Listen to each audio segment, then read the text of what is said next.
Nueva voz, acentos tristes, suspiros de gran cuidado, maravíllense los vivos, conozcan de grado en grado el mundo lo que ha perdido y el cielo lo que ha ganado. Madre España, que has perdido más que nadie habrá pensado.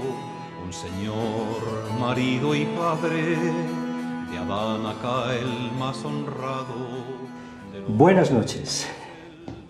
Dice José Jiménez Lozano que la conversación con los libros es algo muy íntimo, algo que nos conforma.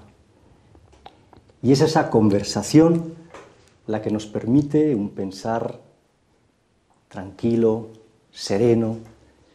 Y eso es lo que vamos a hacer hoy aquí, conversar serena, tranquilamente, con José Jiménez Lozano. Premio Cervantes.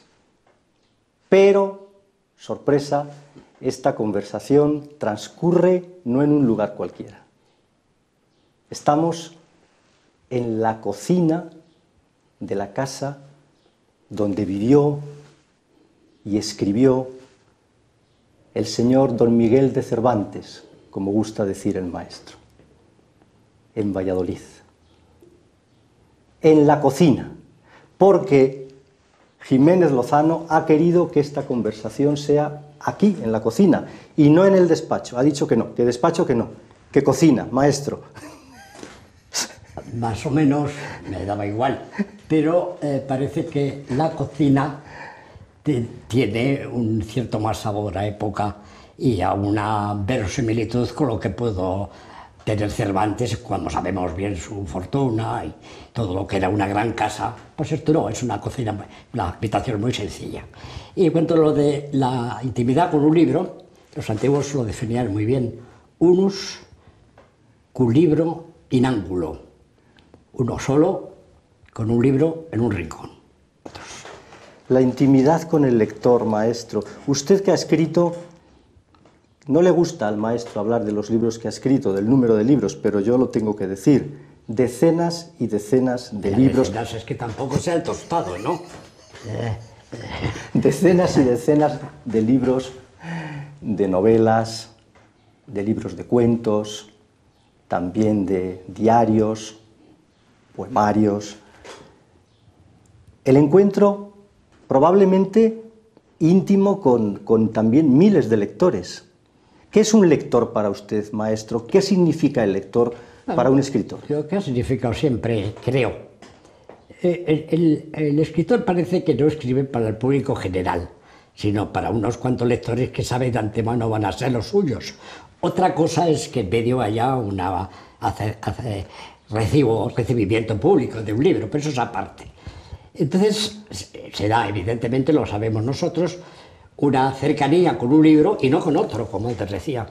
Entonces, un lector es alguien que nos admite algo más que en su casa, en su interior. Por eso es tan agradecido tiene que estar uno a un lector, le ha recibido en casa. Hay otros que no le recibirían a uno. De modo que esto tiene por lo menos una amistad allá dentro, de cierto tipo vago en teoría, pero en la realidad muy, muy seria. ¿Hasta qué punto las palabras, maestro, levantan la vida? Bueno, esto es lo que tienen que hacer. Y realmente la literatura es eso, levantar la vida, algo que parezca vida y que puede ser vida incluso con palabras. Yo he dicho antes los libros que ha escrito usted, pero se me ha olvidado decir algo que ha escrito todavía más abundantemente, que han sido miles de artículos. Sí, pero eso entra dentro del oficio. No hay un oficio de escritor. El escritor es un señor que escribe, sea tendero, notario o lo que sea.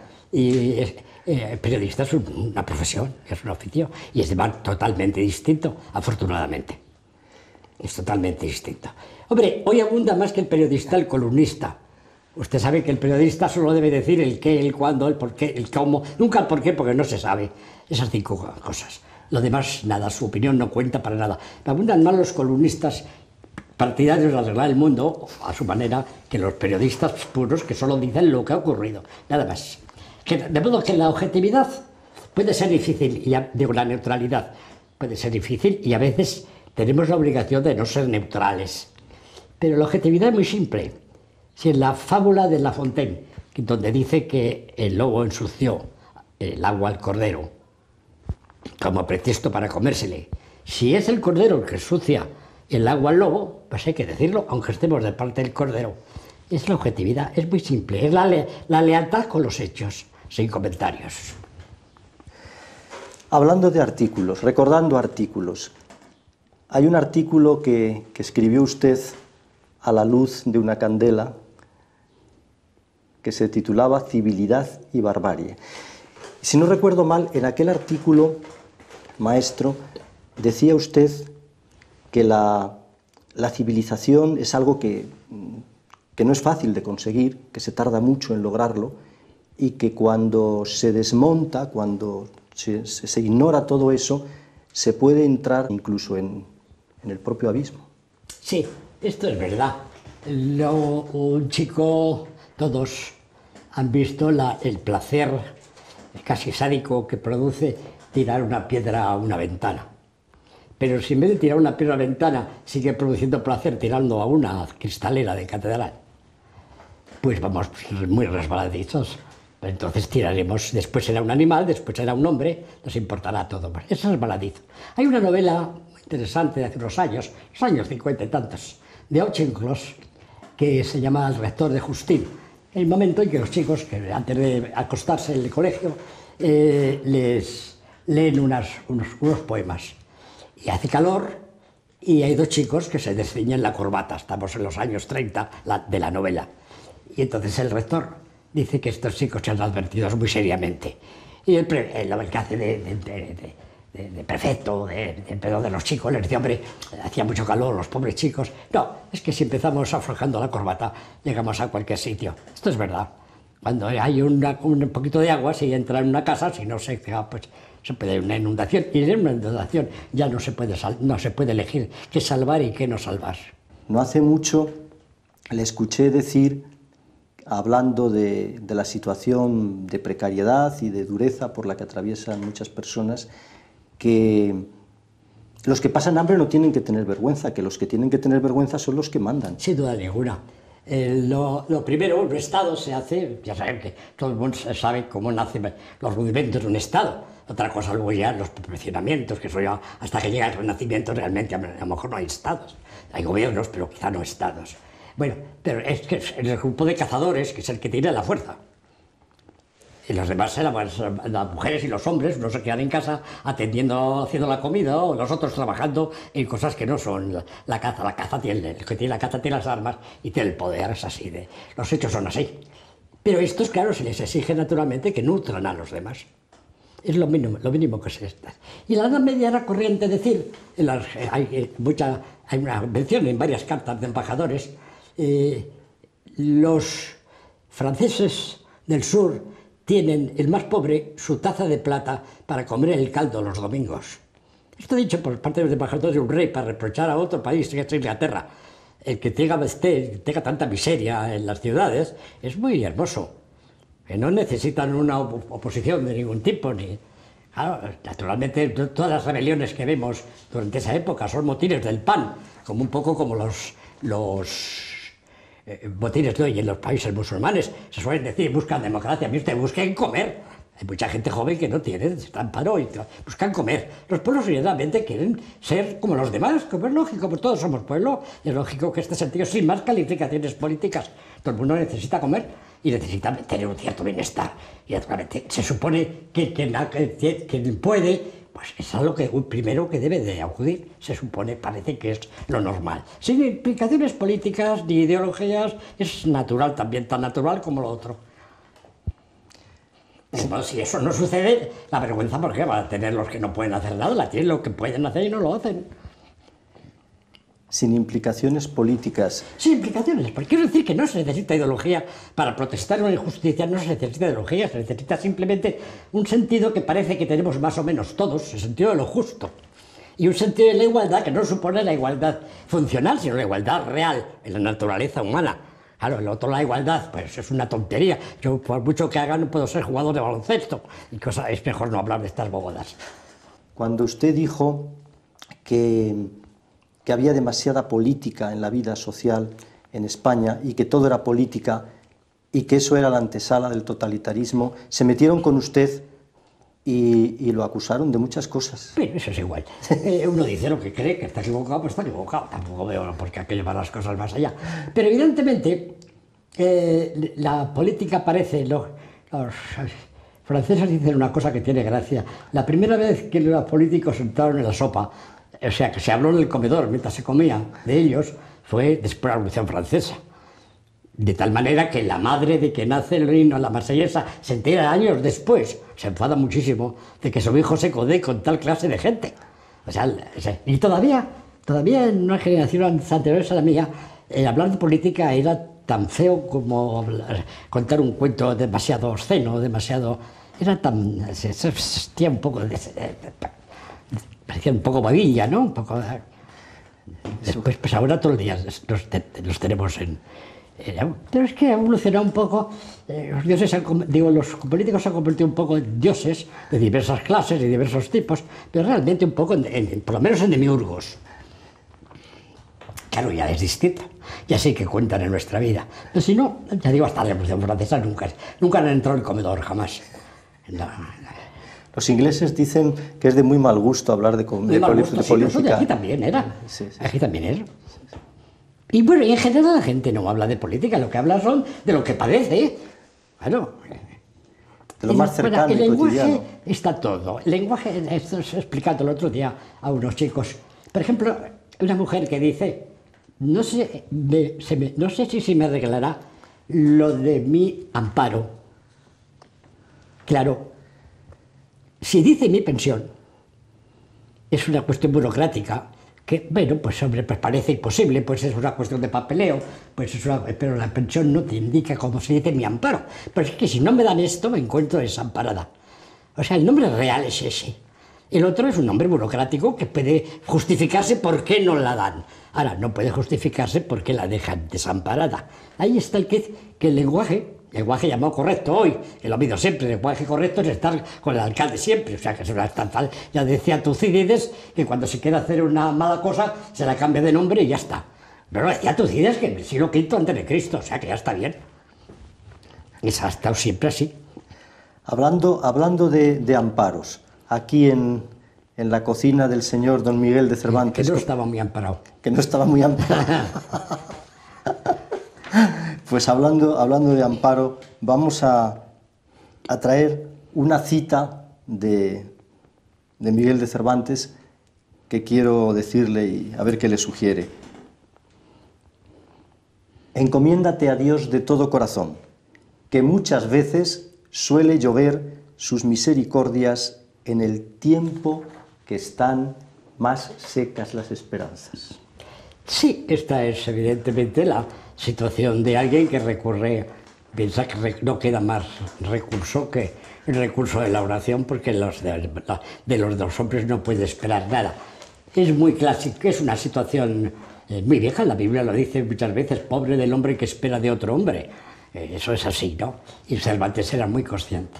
Él entendía la vida intelectual, y la vida amorosa, y la vida de toda la vida, como con la conciencia de que se tenía un ánima y que ese ánima podía perderse en este y en el otro mundo, dejando aparte del otro mundo que en este se ve, quería decirse, si ese ánima se iba, él decía, tras los que van por los senderos torcidos, que también lo dice así la Biblia, pues la había perdido.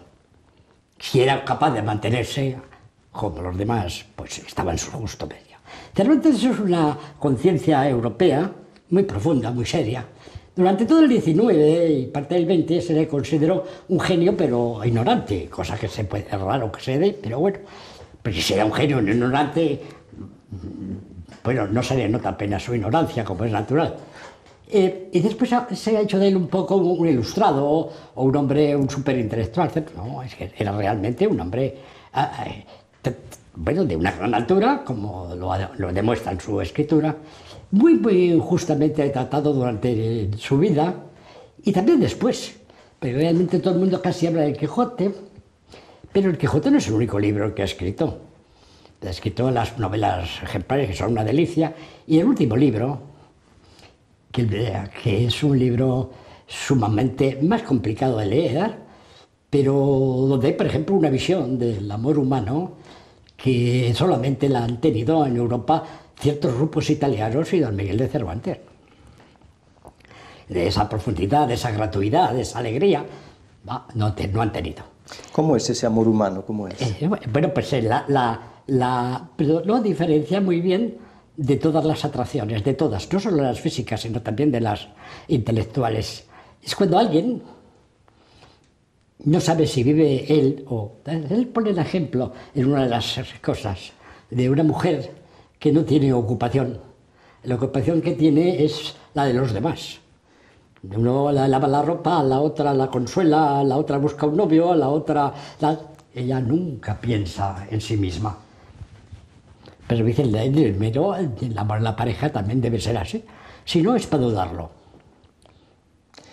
Usted ha dicho también que el laicismo, esta es una frase suya, el laicismo es una cobarde cristofobia ante el Islam. Yo no, a mí me suena muy fuerte. No solo ante el Islam, es una cristofobia hoy, pero no tiene por qué serlo. No tenía por qué serlo. El mundo, la laicidad, lo que es, en la Edad Media se llamaba el homo civilis. O sea, el hombre que vive la vida civil y no religiosa, y ya está. No hay que echarle mucho más cálculos. Después, bueno, después los problemas vienen... Los problemas vienen por eso, que el Estado quiere... Pero se solucionó bastante bien durante el 18, el 19, a pesar de todo, incluso parte del 20. En España no. En España parece que somos incapaces de ser laicos en el sentido normal. Es decir, que tenemos que ser o religiosos de una manera o religiosos de otra. Y el laicismo es un poco una religión de Estado. No un poco, sino que esencialmente es una religión de Estado. Como los nazis o como los camaradas de abajo. Eran laicistas, claro. Es decir, en vez de ocuparse del alma, digamos, los problemas de iglesia, no, se ocupa también el Estado. Le dice lo que tiene, le administra la vida y la muerte. Eso lo han hecho los nazis y los camaradas. No es nada. Yo lo que escribí fue un libro sobre los choques muy tristes en España, entre las maneras de pensar de unos y de otros, que en otros países no se han dado de manera tan violenta y tan absurda. Y me parecía que estaba escribiendo una historia, pero a los 29 años que he reeditado el libro, resulta que me encuentro con cosas parecidas, y como nuevas, como novedades, pero por favor. Pero resulta que se ha hecho la historia y ahora es como si fuera uno un adivinador. Es muy triste. Me parece que el país no anda, se queda en el mismo sitio. Las mismas cosas, pero las mismas cosas. Hay cosas, por ejemplo, pues cómicas. Aquí mismo en Valladolid hubo la desbautización de una calle que se llama Santiago y se dejó en Tiago, porque San era San. Pues cosas así están pasando hoy. Y por el otro lado, lo mismo. Es triste. Pero debe ser nuestro destino. Le voy a decir algo. Le escuché no hace mucho una cosa que me sorprendió. Decía usted que algunas opiniones no merecen respeto. Y eso es muy poco demócrata, maestro. No, con la democracia no tiene que ver nada eso.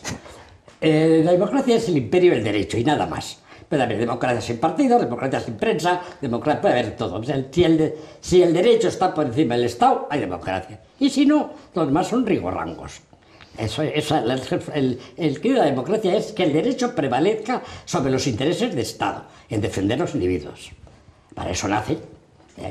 Aunque nazca la democracia anglosajona de una manera no política y doctrinaria, y la democracia occidental, pues sí, nace después de la Revolución Francesa. Eso es distinto. De tantos versos como ha escrito usted, y de tantos libros de poemas, y yo he elegido del poemario Pájaros 4 versos que me gustaría que los leyera usted aquí, en la cocina de don Miguel de Cervantes. Yo no soy declamador, pero bueno, es mejor, porque la poesía de España, los declamadores oficiales se ponen así serios y lo hacen, es fatal. ¿Esto es de dónde es? Esto que está aquí de Pájaros. es de Pájaros, sí. Y el otro de Elegías Menores. La luna va ascendiendo, noche húmeda. El alcaraván va tardío hacia su nido. Tú no estarás un día y seguirá el prodigio.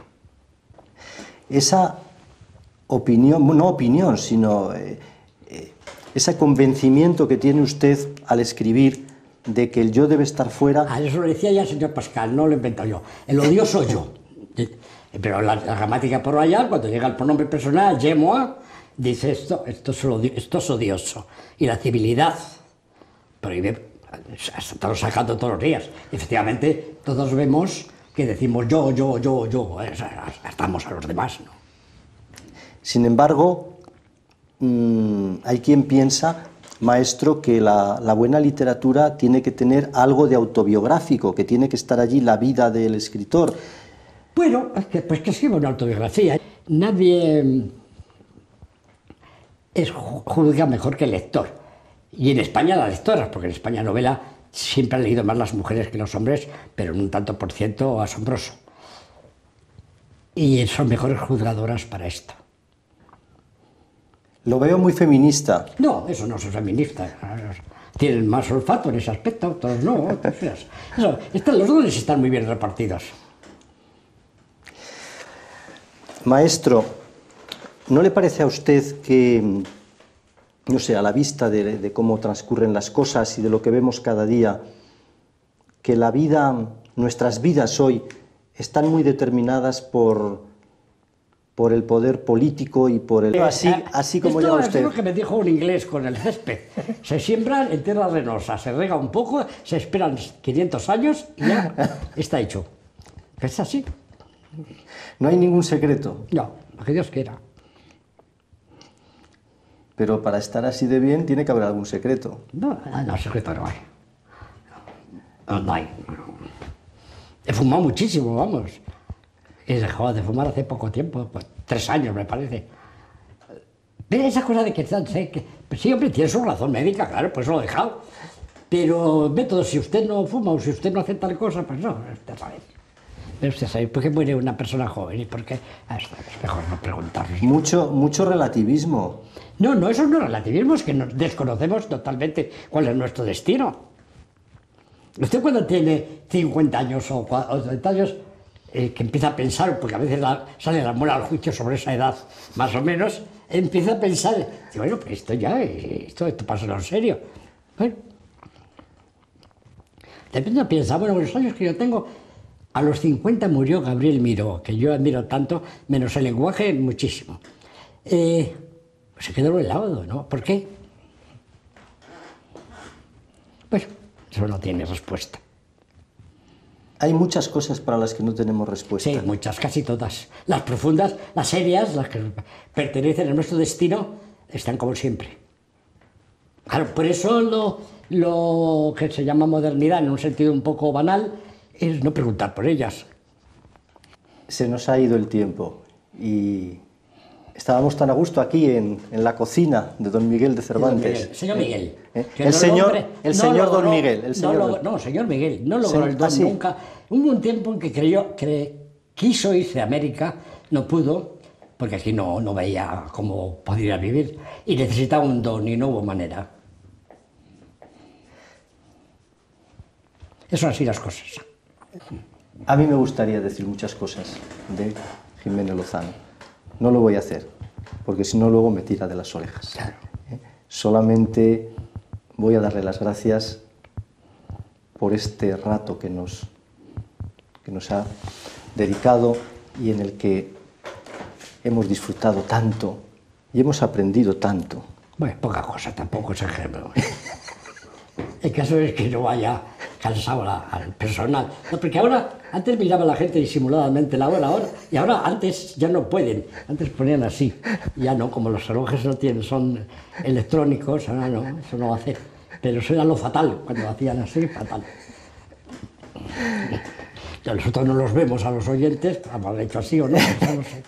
Han estado allí, maestro, viéndolo y escuchándolo. Nos marchamos. Muchísimas gracias por haber estado con nosotros una noche más, aquí en Palabras a Medianoche.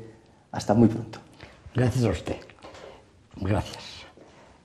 Menos mal que es por la noche.